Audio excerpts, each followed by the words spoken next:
하나님께서 오늘 우리에게 주시는 말씀은 요한복음 21장 18절 말씀입니다. 내가 진실로 진실로 내게 이르노니 내가 젊어서는 스스로 띠띠고 원하는 곳으로 다녔거니와 늙어서는 내 팔을 벌리리니 남이 네게 띠띠우고 원하지 아니하는 곳으로 데려가리라. 아멘. 우리가 생을 살아보면은 한 번 살고 가는 인생인데 실수도 많이 하고 잘못도 많이 저지르고 순간의 판단착오로 인해서 인생을 뺑뺑 돌아가다가 원위치로 돌아와서 세월을 허비하는 경우가 많이 있습니다. 그때는 분명히 그것이 진실이고 하나님의 뜻이라 생각했는데 돌이켜보면 사실은 내가 내 자신에게 속은 경우도 있고요. 하나님의 뜻을 내 뜻으로 투영하여서 하나님 뜻이 아니라 자기 뜻을 관철해 오면서 살아오는 부분도 많이 있습니다.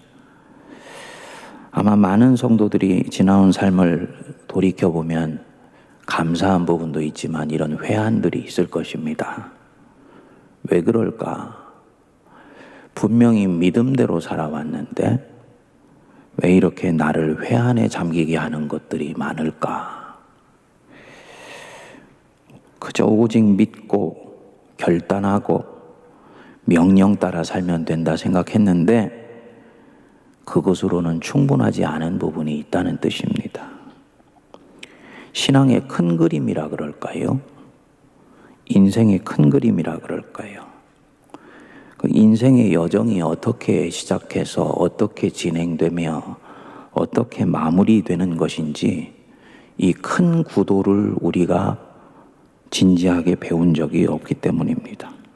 그래서 순간순간의 상황에서 작고 미세하고 세부적인 부분에서는 믿음으로 사는데 성공했는데 보다 큰 인생의 그림에서 볼 때 지금 이 순간은 어떤 것이 중요하고 어떤 것이 덜 중요한지 어디에 더 힘을 기울여야 되는 것인지에 대해서는 많이 배우지를 못했습니다. 그러다 보니까 젊은 날에 수없이 많은 시행착오를 하기도 하고 노년이 되어서 신앙의 완숙기에 접어들어야 되는 때인데도 젊은 날에 했었던 미성숙한 삶을 반복하면서 생을 마무리하는 안타까운 경우도 있습니다. 이런 면에서 생의 주기에 따라서 어디에 신앙의 역점을 두고 신앙생활을 해야 되는지를 깨우치는 것은 매우 유익할 것입니다. 저는 여태까지 인생의 주기를 크게 넷으로 나누어서 태어나서 청소년기까지를 봄, 그리고 청장년기를 여름, 중년기를 가을, 그리고 노년기를 겨울과 같다고 말씀을 드렸습니다. 하지만 보다 더 큰 그림을 그려보기 위해서요. 태어나서 청장년기까지를 인생의 전반부, 그리고 중년기와 노년기를 인생의 후반부로 단순화해 볼 수 있겠지요. 많은 기독교 상담가들이나 영성에서는 그렇게 흐름을 단순화하기도 합니다. 그래서 20세기 위대한 심리 분석가이면서 크리스찬이었던 칼 구스타프 융이라는 분은 인생을 이렇게 전반부 인생과 후반부 인생으로 유형을 지었었습니다. 그는 인생 전반부를 사는 방식과 인생 후반부를 사는 방식은 같을 수 없다고 보았습니다. 인생 전반부를 살아야 되는 내용이 있고 힘을 기울여야 되는 중점의 과제가 있고 그리고 그 방향이 있다. 또 인생의 후반부는 후반부대로 중요하게 여겨야 되는 내용과 방향이 있다고 본 것입니다. 그래서 이 칼 융이 말하기를 사람은 오전 인생의 프로그램으로 오후 인생을 살 수 없다. 아침에 위대하던 것이 저녁에는 시시한 것이 되고 아침에 진짜이던 것이 저녁에는 가짜로 바뀌기 때문이다. 이렇게 말을 했습니다. 저는 전적으로 동감합니다. 먼저 생체 리듬도 달라지고요. 그렇기 때문에 각 국면에 따라서 중요한 신앙의 과제도 달라지는 것이죠. 사실 우리 예수님이 이미 삶의 이러한 유형을 간파하시고 계셨어요. 오늘 본문 말씀 요한복음 21장 18절은 한 사람이 인생의 전반부와 후반부에 어디에 초점을 두고 강조점을 두고 살아야 되는지를 전형적으로 보여줍니다. 사실 우리는 이 요한복음 21장 18절 이 한 구절의 진가를 잘 모릅니다. 그래서 그런지 주석서 중에서 이 18절을 진지하게 주석했던 책을 발견하기가 힘듭니다. 무슨 뜻이냐?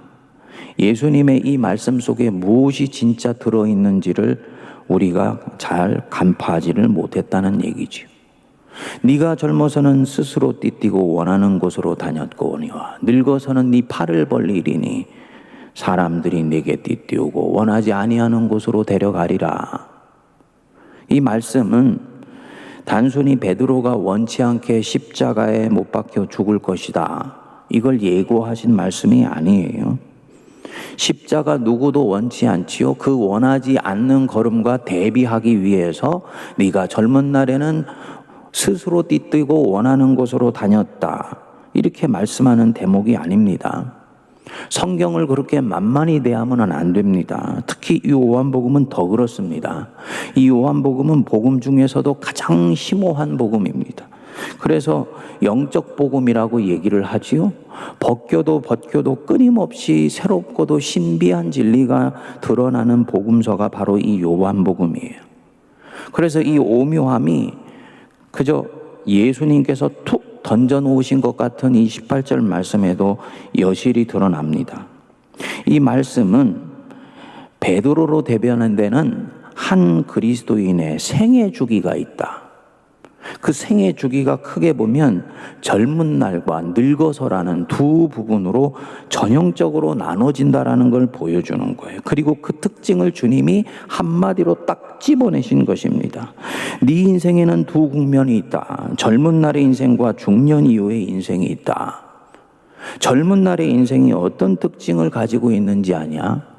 젊어서는 스스로 띠띠고 원하는 곳으로 다니는 바로 그런 삶이다. 기독교 심리학과 영성에서는 이 시기의 특징을 크게 5가지로 얘기를 합니다. 첫째로는요, 아주 주체적이고 능동적이고 적극적이고 자율적인 삶입니다. 스스로 옷 입고 자기 원하는 곳으로 다니는 삶이에요. 그래서 이때는 자기가 철저하게 삶의 주체가 되고자 합니다. 하나님을 믿어도 내가 삶의 주체가 되어서 하나님을 추구하는 거예요. 둘째로 이때의 주된 관심은 how to survive, 어떻게 생존할 것이냐, 어떻게 살아남을 것이냐, 어떻게 삶의 기반을 만들 것이냐, 여기에 주된 관심이 있습니다. 그래서 어떻게 하면 결국 내가 행복한 인생을 살 것인가, 여기에 초점이 가 있습니다. 그래서 생존의 기반을 만드는데 많은 시간을 이 젊은 나이를 씁니다. 공부를 마치고 직장을 구하고요, 평생 무슨 일을 할지를 고민하면서 쫓아다닙니다. 어떻게 하면 행복하게 살 수 있는지를 궁리하면서 일을 찾고 평생 하고 싶은 것을 찾으려고 애쓰는 때예요. 셋째로는 생체 리듬이 아주 왕성한 때이기 때문에 성 혹은 쾌락, 육체적인 행복에도 관심이 많습니다. 정신적으로도 특성이 이때는 있어요. 청소년기까지가 바로 이 전반부 인생에 속하는 때인데 삶의 기준과 잣대를 배우는 때입니다. 사람답게 사는 것이 무엇인지를 이때 배우게 돼요. 그래서 부모나 교회 학교에서 철저히 10계명을 가르치고 그에 따라서 살도록 훈련을 하는 것이지요. 전반부 인생에서 대단히 중요한 부분입니다. 남의 것을 훔치지 않고 내가 벌어서 직접 먹고 사는 것이 얼마나 중요한지를 가르칩니다. 양심에 따라서 살도록, 남에게 피해를 주지 않도록, 거짓말하지 않고 정직하게 살도록 가르쳐요. 그리고 이것을 몸에 익히도록 훈련을 시킵니다. 다섯째로는 내 정체성을 갖는 시기입니다. 진짜 내가 누구이지? 무엇을 하려고 내가 이 땅에 태어난 것이지? 이런 것 고민하고 이에 대해서 답을 얻는 시기입니다. 그렇기 때문에 이 시기에는 이런 나의 정체성을 지키기 위해서 논쟁을 하기도 하고 자기 것을 지키기 위해서 남을 공격하기도 합니다. 전반부 인생을 이렇게 사는 것은 나쁜 것이 아닙니다. 잘못된 것이 아니에요. 분명히 미성숙하지요. 하지만 이 미성숙을 지나야지 성숙한 후반부가 전개되는 것입니다. 성공을 위해 달려가고 생존을 위해서 많은 시간을 쓴다. 그 기반을 만들기 위해서 공을 들인다. 그것은 나쁜 것이 아닙니다. 그리고 이 전반부 때 적절한 성공을 하고 생존의 기반을 만들어내는 것이 후반부 인생을 풍요롭게 사는데 도움이 됩니다. 성공을 해봤기 때문에 성공의 허와실이 무엇인지를 몸으로 체득하게 돼요. 그리고 생존보다 더 중요한 것이 있다는 것을 몸으로 깨치게 됩니다. 만일에 이 전반부 인생에서 도덕과 윤리를 바르게 배우지를 못하면, 그래서 훈련받지를 못하면 이 사람은 이를 배울 때까지 많은 대가를 치러야지 될 것입니다. 그저 자유롭고 개방적으로만 자녀를 훈육하고 교회가 교회학교 아이들을 가르치면 이렇게 교육받았던 아이들은 도덕관념이 없지요. 가난한 자를 배려하는 마음도 없지요. 배고프다고 남의 것 슬쩍 훔치고도 별로 이것에 대해서 양심의 가책도 느끼지 않는 이상한 아이가 되는 것입니다. 이 아이는 청년기 인생을 잘 살 수가 없습니다. 만일에 여기에 보수적이고 전통적인 환경이 있고 진보적이고 자유로운 환경이 있다고 치시자고요. 이 둘이 균형과 조화를 이루는 것이 가장 좋아요. 하지만 둘 중에 하나를 이 전반기 인생에서 아이를 위해 꼭 택한다 한다면 어떤 걸 택해야지 되겠습니까? 보수적이고 전통적인 분위기가 아이 전체의 인생 큰 그림을 놓고 볼 때는 낫습니다. 율법이 있고 그 뒤에 은혜가 오는 거예요. 구약이 있고 그 뒤에 신약이 있는 것입니다. 은혜가 있고 난 뒤에 율법이 있는 것이 아닙니다. 만일에 그렇게 되면 아이는 은혜의 달콤함에 이미 젖어버리게 되어서 자기 몸에 성가신 율법을 지키려고 하지 않게 됩니다. 그래서 먼저는 율법이 몽학선생처럼 선행적으로 있고 은혜가 그 뒤에 동반되어서 율법으로 훈련된 아이가 율법의 선한 것도 지키고 은혜의 자유함과 풍성함도 누리게 되는 것입니다. 또 이 전반부 인생에서 정체성을 확립하는 것이 얼마나 소중한 것인지 모릅니다. 자기의 정체성이 없다면, 내가 누구인지를 진정으로 깨달아 알고 있지를 못하다면 하나님 앞에 포기해야 되는 자기도 사실은 없는 것입니다. 우리는 다 각자 자신의 고유함과 독특성으로 하나님께 영광을 돌려드립니다. 한국 그리스도인은 한국인이 가진 역사와 전통, 그리고 그것이 갖고 있는 독특한 정서를 성경의 정신에 녹여서 하나님께 영광을 올려드리는 거예요. 미국 기독교인과 한국 기독교인이 100% 같을 수가 없고 같아지려고 할 필요도 없습니다. 하나님이 각 민족을 만드시고 연합과 경계를 지으신 이유가 바로 이 부분입니다. 자기 정체성과 고유한 맛을 갖고 하나님께 나오라는 것입니다. 그리고 하나님의 이 자기 정체성을 갖고 다양성 속에서 일치를 쫓아가는 것을 소중히 여기십니다. 절대로 획일성을 우리에게 요구하시지 않으세요. 획일성은 전체주의입니다. 그래서 내가 내 자신에 대해서 정체성을 갖는다, 내 자신의 고유한 맛과 퀄라를 갖는다는 것은 이 전반부 인생에서 형성해야 되는 굉장히 중요한 과제입니다. 이랬던 사람이 인생의 후반부로 가면 어떻게 됩니까? 그 18절 뒷부분을 보시면 늙어서는 네 팔을 벌리리니 남이 네게 띠띠우고 네가 원하지 않는 곳으로 데려가리라. 사람들 앞에서 너가 늙으면 네 팔을 벌릴 것이다. 무슨 이미지가 떠오르시나요? 팔을 벌린다? 무장해제한 거지요. 팔을 안으로 모은다?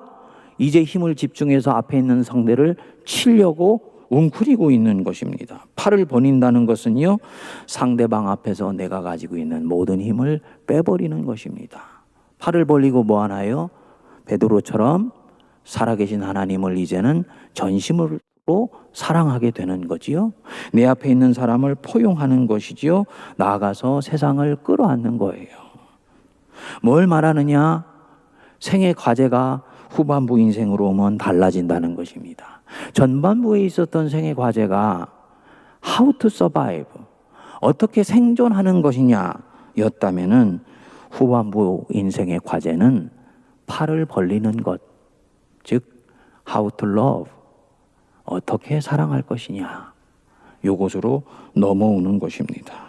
어떻게 포용할 것인가, 이걸로 전환되는 거예요. 이게 신앙이 자라가는 방향이에요. 전반부 인생에서 나는 세상을 보는 기준과 잣대가 분명해. 나는 정체성이 명료해. 이것은 좋은 것입니다. 그런데 모든 것이 다 명암이 있어요. 빛과 그림자가 있습니다. 전반부 인생에 좋았던 것이 후반부 인생에서는 이제 조금씩 장애를 보이기 시작할 수가 있습니다. 예를 들어서 나는 분명하고 확실하며 명확한 것이 좋다. 전반부 인생에서는 아주 명료하게 목적을 주시기 때문에 강한 에너지를 줍니다. 그런데 후반부 인생까지 계속 그렇게 생각을 하면 이제는 내게 맞지 않는 것은 고치려고 하거나 고칠 수 없으면 내 마음에서 밀어내버리는 일이 생기는 것입니다. 전반부 인생에서는 이것이 하나의 특성이 되는 거죠. 바울이 바나바와 함께 1차 전도 여행을 떠났는데 바나바의 조카 마가 요한이 함께 동행을 했지요. 그런데 이 마가 요한이 험한 선교 여행을 감당하지를 못하고 버가 지역에서 결국은 자기 고향으로 돌아가 버립니다. 이것이 2차 전도 여행을 시작할 때 바나바와 바울 사이에 문제가 되었습니다. 바나바는 마가 요한을 대동하고자 하는데 바울은 이것을 거절하는 거예요. 바울에게 명분은 명료하지요. 어떻게 중간에 힘들다고 우리를 두고 뒤로 빠진 사람을 대동하고 선교를 떠나냐. 그 사람이 그때 그렇게 한 거 얼마나 무책임한 행동이었는데, 그것 때문에 우리 선교 일행들이 얼마나 사기가 꺾였었는데 또 같은 행동을 할 수 있는 사람을 대동한다는 것이냐. 그것은 옳지가 않다. 아주 단호했습니다. 결국은 이로 인해서 바나바와 바울이 나뉘어지게 되고 바울은 실라와 함께 2차 선교 여행을 떠나게 됩니다. 바울의 이 모습, 전반부 인생의 전형적인 모습이에요. 이랬던 바울이 인생 후반부에서 마가 요한을 찾습니다. 바울의 유서에 해당되는 디모데후서에서 자기 제자인 디모데에게 부탁을 합니다. 4장 11절 디모데후서 보시면 네가 올 때 마가를 데리고 오라. 그가 나의 일에 유익하니라. 바울의 눈밖에 나고 난 뒤에 이 마가가 바울에게 어떤 유익한 일을 했는지는 모르지요. 하지만 사실은 2차 선교 여행이 시작될 때 바나바가 생각이 있는 사람인데 그냥 자기 조카 2차 전도 여행 가자고 얘기했을까요? 아마도 틀림없이 조카가 뉘우치는 말을 듣고 다짐도 받고 그리고 기회도 주자는 생각을 했겠지요. 그렇지만 전반부 인생에서 바울은 이것을 받아들이지를 않습니다. 그렇게 하기에는 이 사람은 검증되지 않았고 너무나 위험하다고 생각된 것입니다. 지금 이 전반기 인생에서 바울이 무엇인가를 판단하는 중요한 기준은 무엇입니까? 어느 것이 더 옳고 어느 것이 더 그르냐. 이게 중요한 것입니다. 그런데 후반부 인생에 오니까 달라졌지요. 마가를 데리고 오라. 그가 내게 유익하니라. 뭐냐? 주된 관심이 그르냐 아니냐가 아니고 어떤 것이 더 사랑을 이루는 것이냐.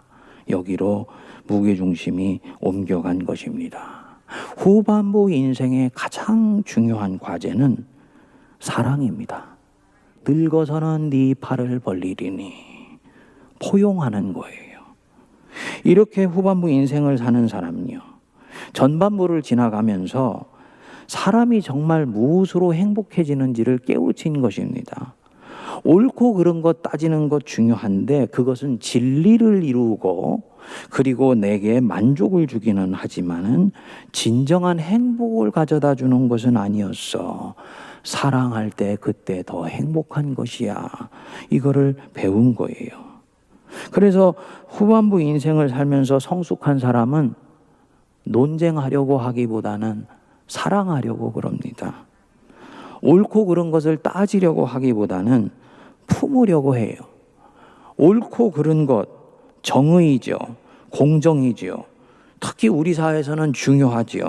하지만 신앙의 세계에서 더 중요한 게 있는 것입니다. 사랑입니다. 그렇기 때문에 전반부 인생에서의 주된 기전은 either or. 어느 것이 더 옳은 것이냐, 어느 것이 틀리고 어느 것이 맞는 것이냐, 이렇게 판단을 합니다. 그런데 후반부 인생으로 가면 either or가 아니고 both and입니다. 어느 것이 옳고 어느 것이 틀리냐가 아니고요. 이것도 옳고 저것도 옳은데 굳이 택한다면 어느 것이 더 하나님께 영광이 되느냐, 이 측면에서 판단하고 결정하는 거예요. 사실은 젊은 날 목숨을 걸고 이것이냐 저것이냐 눈을 부릅뜨고 가려내려고 했는데 이 젊은 날을 찬찬히 살아보고 난 뒤에 보니까 나중에 보니 어느 것이어도 괜찮은 것들이 너무너무나 많더라는 것입니다. 여러분 동의하시죠? 예. 보십시오. 스스로 띠띠고 네가 원하는 곳으로 다녔다. 베드로의 인생의 특징적인 모습이 스스로 옷 입고 주체적이고 자율적이고 능동적으로 자신이 원하는 것을 택해 다닌 거예요. 그랬던 사람이 늙으면 어떻게 된다고요? 남이 네게 띠띠우고 네가 원하지 않는 곳으로 데려간다. 이거 운명을 얘기하는 것이 아닙니다. 좀 더 들어가 보면 남이 네게 띠띠우고 네가 원치 않는 곳으로 너를 데려가는데 너는 그 걸음을 선선히 따라가게 될 거야. 수동적인 삶을 견딜 수가 없었던 사람이 이끌림 받는 기이한 삶으로 들어가는데 그것에 대해서 아무 문제 제기도 하지 아니하고 기꺼이 그 걸음을 따라갈 것이다. 전반부의 삶 같으면 혼이 나가지 않고 얼이 나가지 않았다면 원하지 않는 곳이라면 절대로 가지를 않지요. 그랬던 사람이 후반부의 인생으로 와서 들여다보니까 인생이라는 것은 꼭 결단해서 간다고 선한 것이 이루어지는 것은 아니더라는 거예요. 알 수 없는 힘에 의해서 끌려가는 것 같은데 나중에 어느 날 가보니까 내가 판단해서 온 것보다 훨씬 좋은 자리에 와 있는 경우가 너무너무나 많더라는 것입니다. 이 경험이 축적되면서 은혜가 나를 이끄는 것이구나 고백하면서요, 원하지 않는 곳으로 이끌려가도 전혀 상관없을 뿐만 아니라 오히려 감사할 수 있는 새로운 인생이 시작되는 거지요. 이게 후반부 인생이에요. 그래서 이 사람의 안목에서 보면 삶은 살아보니까 either or가 아니고 both and다. 이렇게 되어도 좋고 저렇게 되어도 좋은 것이더라. 혼합주의가 아닙니다. 하나님이 일하시는 이 구원의 경륜이 그만큼 품이 넓고 크다라는 거예요. 전반부 인생에서는 내가 보기에 옳은 대로 움직이지 않으면 불안해서 견딜 수가 없습니다. 왜냐하면 그렇게 되면 잘못될 것 같기 때문입니다. 그런데 가만히 보니까 인생은 꼭 내가 원하는 대로 움직여가는 것은 아니다라는 거지요. 주님 꼭 이루어주세요. 간절히 주님 붙들고 기도했는데 그렇게 안 되었어요. 엉뚱한 방향으로 결정이 되었습니다. 일이 잘못될 줄 알았지요. 그래서 불안했지요. 그런데 시간이 가면서 어느 날 보니까요, 하나님이 내 기도에 응답하시지 않은 것이 훨씬 내게 좋은 일이었다는 것이 드러난 것입니다. 그 순간에 기도하는 것이 중요한 것이지 기도대로 이루어졌느냐 아니냐는 그것은 그리 중요한 것이 아니더라. 뭐냐? 원하지 않는 곳으로 간다고 해서 인생이 꼭 나빠지는 것은 아니라는 말입니다. 후반부 인생이 되면 이것을 받아들이게 됩니다. 그래서 하나님이 당신 일을 이렇게 이루시는 것을 배우게 되는 거지요. 그래서 이 사람의 후반부의 삶은 보스 엔드예요. 이렇게 되어도 감사하고 저렇게 되어도 그저 감사합니다. 뭡니까? 여유와 여백과 그리고 여지가 생긴 것입니다. 품이 생긴 거예요. 이게 성숙한 삶입니다. 그렇게 이제는 이 사람에게는 자기의 정체성이 그다지 중요하지를 않습니다. 어떻게 하는 것이 생명을 살리는 것이냐? 어떻게 하는 것이 사랑하는 길이냐? 이것이 정체성보다 훨씬 중요합니다. 그거는 우리 뿌리, 토대, 전통이 아닙니다. 이렇게 말하는 경우가 있어요.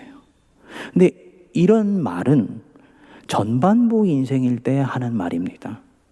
이거는 사람에게뿐만 아니라 공동체에게서도 마찬가지예요. 어떤 한 공동체가 시작이 되어서 아직 어릴 때는 하나씩 전통을 쌓아가는 일이 굉장히 중요합니다. 좋은 전통을 쌓는 것은 곧 그 공동체의 역사와 정체성과도 직결되기 때문이에요. 그런데 이제 이 공동체가 성인이 되었는데, 즉 장년이 되었는데도 아직 뿌리나 전통이나 정체성을 붙들고 씨름하려고 한다면 이것은 곤란한 거지요. 후반부의 인생이 되면 원숙해졌기 때문에 그런 것은 굳이 중요한 게 아닌 것입니다. 아마도 이 사람이나 이 공동체는 네 정체성이 뭐냐라고 물으면 전반부와는 달리 대답을 할지 모릅니다. 내 정체성이요? 나는 사랑하면서 사는 게 내 정체성이에요. 라고 대답할 거예요. 그래서 이런 공동체는 하나님의 뜻을 따라서 만백성을 먹이고 입히고 살리는 길 찾는 것이요. 이 공동체가 갖는 과제나 목적 중에 가장 소중한 것이 됩니다. 그리고 이 공동체는 알아요. 그렇게 한다고 해서 자기 정체성이 없어지지도 않고 뿌리가 흔들리지도 않는다는 것을 이미 믿고 있기 때문입니다.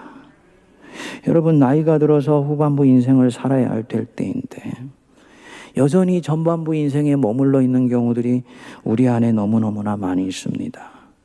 전반부 때 했었던 삶을 그대로 답습하면서 성공하고 쟁취하기 위해서 남은 인생을 불태웁니다. 보면은 안타까워요. 믿지 않는 사람들은 인생의 후반부에 무엇인가 과제가 있다는 것을 전혀 염두에 두지를 않지요. 그러니까 세상을 정글처럼 여기면서 한정된 재화를 누가 가질 것인가를 놓고 짐승처럼 서로 싸우는 게 세상인 거예요. 그렇지만 믿는 사람들까지도 그 싸움에 휘말리는 것은 합당하고 바람직한 것이 아니지요. 그래서 성공하고 쟁취하기 위해서 인생을 써버립니다. 자꾸 싸우려고 합니다. 어떤 것이 진짜냐 가짜냐를 가리는데 그렇게 관심이 많습니다. 논쟁하려고 하고요. 논쟁을 하면 꼭 이기려고 합니다. 부끄럽습니다만 제가 대학교 때 그랬어요. 논쟁이 붙으면 안 지려고 하고요. 그리고 져본 적이 없습니다. 그도 그럴 것이 상대방이 저한테 말할 때 다음에 말할 것만 생각하고 있으니까 질 리가 없지요. 문제는 뭐냐? 논쟁에서는 이겼는데 사람은 잃었더라고요. 아, 이거 바른 것이 아니구나. 그 뒤부터는 꼭 이기려고 하지를 않아요. 여러분, 이런 것들 다 전반부 인생에서 일어나는 일이고 전반부 인생에서 마무리되어야 하는 일입니다. 그런데 안타깝게도 후반부 인생에서도 이런 상태가 계속된다면 그는 아마도 행복하지 않을 것입니다. 삶의 창조주 하나님이 허락하신 결실을 맺는 삶으로 나가질 못하고 있기 때문이죠. 또 전반부 인생에서 겪고 지나가야 되는 것들이 있는데 그것을 미처 겪지 못하고 후반부 과제를 전반부에 살아버리는 경우가 있어요. 일찍 성숙한 것 아닌가? 아니에요. 강제로 성숙했기 때문에 참된 성숙이 아닙니다. 혹은 스스로 속아서 건너뛴 거예요. 교회 학교에서 과도하게 율법을 강조하여서 아이들에게 자율성과 창의성을 뺏어버리면, 그래서 그 율법의 틀 안에 넣어서 인생을 살도록 하면 표면적으로는 근사한 그리스도인이 되어 있는 것 같지만 이 아이 속에는 굉장히 큰 빈구성이 있게 됩니다. 지금은 많이 그렇지 않습니다만 옛날에는 말씀대로 살지 않으면 지옥 간다고 얘기를 해서 불안과 공포심을 조장하여서 강제로 희생적이고 소위 성경에 나오는 명령을 수행하도록 요청했지 않습니까? 슈퍼에고가 엄청나게 켜져 있어요. 속으로 들어가 보면요, 성령이 거하시는 처소가 되는 참된 자는 아직 생기지를 못한 것입니다. 반드시 이후의 삶에 가면은 장애가 일어나게 됩니다. 감사한 것은요, 지금 내가 어떤 부분이 부족하고 어떤 부분에 있어서 이 전반부 인생 속에서 후반부로 넘어가는데 자라가야 되고 완성되어야 되는지에 대해서 기회가, 픽스할 수 있는 기회가 있습니다. 전반부 인생에서 후반부 인생으로 넘어가는 전환기예요. 지난번에 설교 부분에 중년기 초입인 거지요. 축구에서 전반전 끝나고 후반전 시작하기 전에 15분 하프타임이 있는데 이 중년기 초입이 딱 바로 이 하프타임입니다. 이 하프타임에 전반부 인생을 돌아볼 수 있는 아주 좋은 기회를 하나님이 우리에게 주세요. 잘못 살았던 삶일 때 혹은 잘 살았지만 이제 후반부를 본격적으로 더 인생을 꽃피우면서 사는데 필요한 부분이 있다 싶으면 반드시 이 사람 안에 증상을 넣어주십니다. 성공은 했는데 홀로 있을 때 가슴에 솔바람이 일어난다. 한없이 헌신하고 사는데 기쁨이 없고 너무나 허전하다. 지난번에 그 신달자 시인처럼 자기 정체성은 생각해 볼 겨를도 없이 그저 가족을 위해서 희생했는데 견딜 수 없는 공허감이 내 인생에 밀어닥치고 있다. 지금 이게 무엇입니까? 명확하게 실체는 알 수 없지만 상실과 좌절이 내 심령 속에서부터 찾아왔다는 것입니다. 미련한 사람들은 이것 잊어버리고 지워버리려고 쾌락을 쫓아가는데요, 정말 자기 인생을 사랑하는 사람은 이 상실과 좌절은 하나님이 내 인생에 찾아오셔서 뭔가를 흔들어 깨우시려고 하는 알람 시계이구나 라는 것을 알아차리게 돼요. 그리고 주님 말씀 붙들고 주님의 인도하심을 따라 새로운 영적 여정을 시작하는 것입니다. 이렇게 되면 이 사람의 후반부 인생은 이전과는 비교할 수 없을 정도로 꽃이 피어가게 되고요, 이 불편하지만 굉장히 소중한 작업을 하지 않은 사람과는 비교할 수 없을 정도로 풍요로운 삶을 살 수가 있습니다. 창조주 하나님의 은총이죠. 이게 전환기예요. 베드로의 경우도 이 전환기를 겪습니다. 우리는 흔히 베드로 하면은 예수님 만나서 거꾸로 져서 거듭나기 전까지는 실패한 인생이다 그러는데요, 그 당시의 지형으로 돌아가서 살펴보면 베드로는 적어도 본인이 살고자 했던 인생에 있어서는 꽤 성공한 인생이었습니다. 무엇보다도 주님한테 발탁됐잖아요. 그리고 발탁되어서 수대자라는 호칭을 들었지 않습니까? 신앙의 성과가 있었다는 얘기예요. 신앙적인 면에서는 성공을 해봤다는 얘기입니다.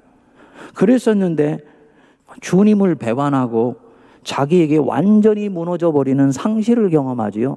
그리고 이 상실이 베드로로 하여금 젊어서 스스로 띠뛰고 원하는 곳으로 살았던 이 신앙이 절대로 자기 인생을 성공하게 하지 못한다는 것을 알아차리게 만들어주는 것입니다. 그리고 예수님이 여기에 와서 베드로에게 이전과는 전혀 다른 삶의 방식을 제시하시는 거예요. 늙어서는 네 팔을 벌릴 것이다. 그리고 사람들이 네게 띠띠우고 원하지 않는 곳으로 너를 데려가는데 너는 그 걸음을 따라가게 될 거야. 한 번도 살아보지 않은 삶으로 초대를 받는 거지요. 그런데 베드로는 이 삶을 기꺼이 따라갑니다. 왜냐? 인생의 가장 중요한 과제가 뭡니까? 이제는 성공이 아니고 how to love, 어떻게 사랑할 것이냐로 바뀌어 있기 때문입니다. 우리 예수님 누구보다도 사랑하고요, 그리고 예수님이 사랑하라고 맡겨주신 자기 양들 사랑하기 때문에 이 이끌림 받는 걸음을 기꺼이 선택해 가는 거예요. 요한복음에서 그리고 나서 예수님이 이 베드로에게 명령하십니다. 19절 뒷부분에 보시면 말씀을 하시고 베드로에게 이르시되 나를 따르라. 나를 따르라. 요한복음에서는 한 번도 이때까지 베드로를 보고 나를 따르라고 말씀하신 적이 없어요. 이곳이 처음입니다. 왜냐?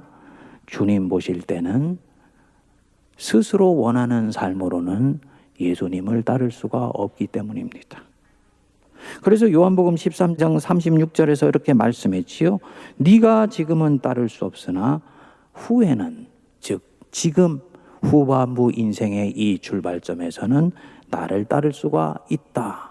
그러니 너는 나를 따르라. 질문이 일어날 수 있습니다.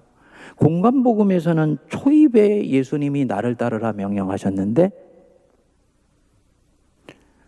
사도 요한의 관점에서 보면요, 육체적인 따름은 참된 따름이 아닌 거예요.